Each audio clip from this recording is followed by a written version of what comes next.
चला आज सोया mini chunks बनवूया। एका टोपात गरम पाणी करत ठेवले, त्यामध्ये सोया मिनी चंक्स टाकून घेतलेत आणि हे 10 मिनिटासाठी आपल्याला सोक करत ठेवायचे आहेत।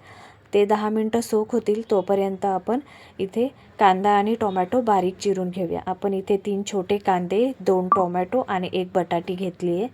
गॅस पेटवला आहे, त्यावर कढई ठेवली आहे आणि कढई गरम झाली की 2 चमचे तेल टाकून घ्यायचे आणि तेल गरम झालं की थोडंसं जिरा आणि कांदा टाकून घेतला आहे। हे चांगलं परतून घ्यायचे आणि हे चांगलं परतून घेतलं की 3 ते 4 कढीपत्त्याची पाने आणि टोमॅटो ॲड करायचा आहे। आता आपल्याला टोमॅटोही आता आपल्याला चांगला परतून घ्यायचा आहे आणि त्याच्यामध्ये आता आपल्याला मीठ ॲड करायचं आहे। मीठ आपण ह्यासाठी आधी ॲड करतो आहे की कांदा टोमॅटो लवकर भाजावा ह्यासाठी। आता हे चांगलं भाजले, त्यामध्ये आपल्याला थोडीशी हळद आणि मसाला टाकून घ्यायचा आहे। मसाला आपण 2 टीस्पून टाकलेत आणि अशा प्रकारे हे मिश्रण आपल्याला परतून घ्यायचं आहे। त्यामध्ये थोडंसं पाणी ॲड करणार आहे मी, हे बघा, अशा प्रकारे। आणि आता त्यामध्ये आपल्याला आता बटाटी टाकून घ्यायची आहे। ही अशी बारीक चिरली आहे मी बटाटी आणि ही आतमध्ये टाकून आपल्याला शिजवून घ्यायची आहे। बटाटी शिजते तोपर्यंत आपण हे सोया चंक्स असे पिळून बाजूला काढून घ्यायचे। हे बघा, असे सॉफ्ट झाले पाहिजेत सोया चंक्स, अशा प्रकारे ते बाजूला काढून घ्यायचे आणि त्यामध्ये आपल्याला थोडंसं मीठ ॲड करायचं आहे।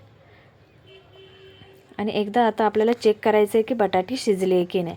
आणि जर बटाटी शिजली नसेल तर थोडंसं पाणी आपल्याला ॲड करायचं आहे त्यामध्ये।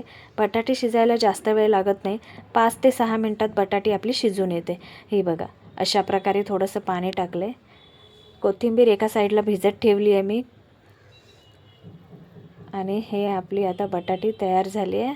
आता त्यामध्ये आपल्याला हे सोया चंक्स टाकून घ्यायचे आणि चांगले परतून घ्यायचे आणि 2 ते 3 मिनटं आता आपल्याला ह्याला वाफ काढून घ्यायची आहे।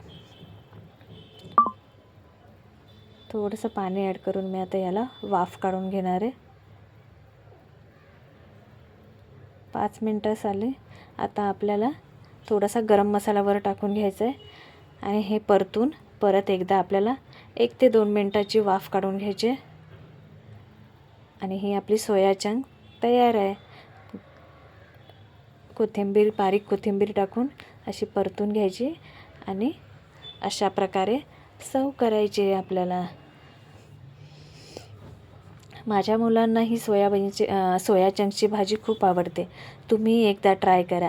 थँक्यू।